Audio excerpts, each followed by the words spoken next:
Final information resume receives. Okay, so ಈ information ಆದ್ಮೇಲೆ next PCH. So PCH ಇಂದ IOಗೆ ಏನೇನು ಇನ್ಫಾರ್ಮೇಶನ್ ಬರುತ್ತೆ ನೋಡೋಣ.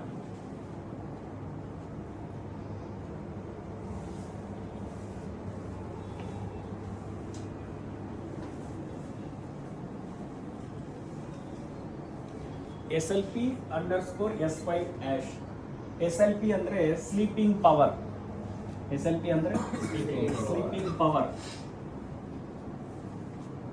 ಸೊ ಇದು ಬಂದು ಯಾರನ್ನ ಎನೇಬಲ್ ಮಾಡುತ್ತೆ ನೋಡೋಣ.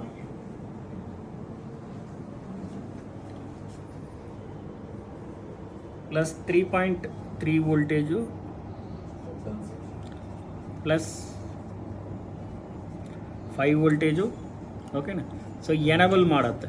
ಏನು ಮಾಡುತ್ತೆ?